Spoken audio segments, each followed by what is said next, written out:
கத்திரிக்காய் கிரேவி செய்ய போகிறோம். அதுக்காக வெங்காயம், தக்காளி, கருவேப்பிலை, கத்திரிக்காய் நான் ஏற்கனவே எண்ணெயில் கொஞ்சம் போட்டு வதக்கி எடுத்து வச்சுருக்கிறேன்.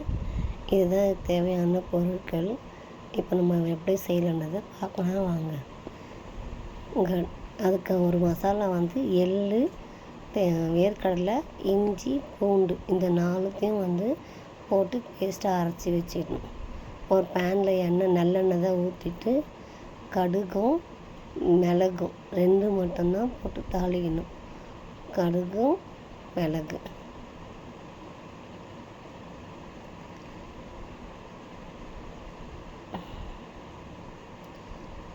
தாளிச்சிட்டு வெங்காயம் போடணும்.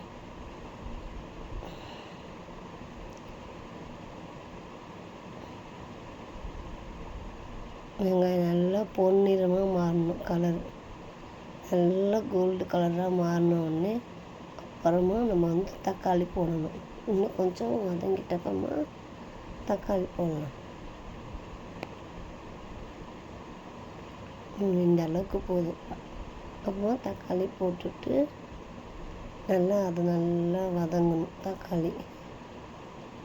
தக்காளியும் கருவேப்பிலையும் போட்டாச்சு. அது நல்லா வதக்கணும். கூடவே நம்ம உப்பு கொஞ்சம் போட்டோம்னா சீக்கிரமாக வதங்கிடும். அதுக்காக தான் உப்பு அந்த குழம்புக்கு தேவையான உப்பு போட்டாச்சு. அது நல்லா வதக்கி விட்டுட்டு நல்லா மேஷ் பண்ணுவாங்க. தக்காளி நல்லா கரைஞ்சி இருக்கிற இடமே தெரியாமல் அளவுக்கு நல்லா வதங்கணும். கொஞ்ச நேரம் தட்டு போட்டு மூடி வச்சிடலாம். அது மாதிரி பண்ணோம்னா கொஞ்சம் சீக்கிரமாக வதங்கிடும். அதுக்காக தான். அப்புறம் ஓப்பன் பண்ணிவிட்டு கொஞ்சம் வதக்கிட்டு அதில் நம்ம மிளகாத்தூள் ஒரு 3 ஸ்பூனு மிளகாத்தூள் போட்டுருவேன். உங்கள் காரத்துக்கு ஏற்ற மாதிரி நீங்கள் போட்டுக்கோங்க. கொஞ்சமாக மஞ்சத்தூள் போட்டு நல்லா கொஞ்சம் வதக்கிட்டு அதிலே ஒரு எலுமிச்சம்பழம் அளவு புளி ஊற வச்சு அந்த தண்ணி இதில் கொஞ்சம் புளி தண்ணி கொஞ்சமாக தான் ஊற்றணும். லைட்டாக ஊற்றிட்டு அதையும் கொஞ்சம் நல்லா கலந்து விட்டுட்டு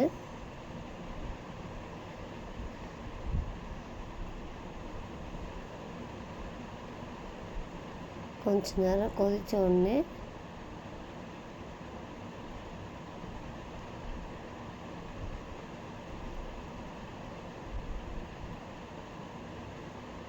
நம்ம அந்த கத்திரிக்காய் ரெடி பண்ணி வேக வச்சு வச்சுருக்க கத்திரிக்காய் எண்ணெயில் மட்டும் போட்டு பொரித்து எடுத்து வச்சுருக்கிறேன். எண்ணெயிலே வேக வச்சு தனியாக எடுக்கணும். அதை அப்புறமா இது நம்ம தாளிச்சிட்டு அப்புறமா இந்த கத்திரிக்காவை அதில் போட்டுட்டு கொஞ்ச நேரம் நல்லா மூடிட்டு நல்லா ஒரு 5 நிமிஷம் அப்படியே விடணும். ஏன்னா அந்த காரம் புளிப்பு எல்லாம் அந்த கத்திரிக்காய்க்குள்ளே நல்லா ஏறும். அதுக்காக தான் இது பண்ணிட்டு அப்புறமா நம்ம அரைச்சி வச்சுருக்கோம் இல்லையா, எள், வேர்க்கடலை, இஞ்சி, பூண்டு பேஸ்ட்டு அதை ஃபைனலாக இதில் சேர்க்கணும். சேர்த்துட்டு தேவையான அளவுக்கு ரொம்ப தண்ணி ஊற்றக்கூடாது. தேவையான அளவுக்கு அந்த இதுவே நம்ம மிக்ஸி ஜாரே லைட்டாக இது பண்ணி ஊற்றணும். கொஞ்சம் போட்டுட்டு நல்லா முடிச்சிட்டு ஒரு தட்டு போட்டு ஒரு 5 நிமிஷம் மூடி வைக்கணும். அது பண்ணி முடித்தோடனே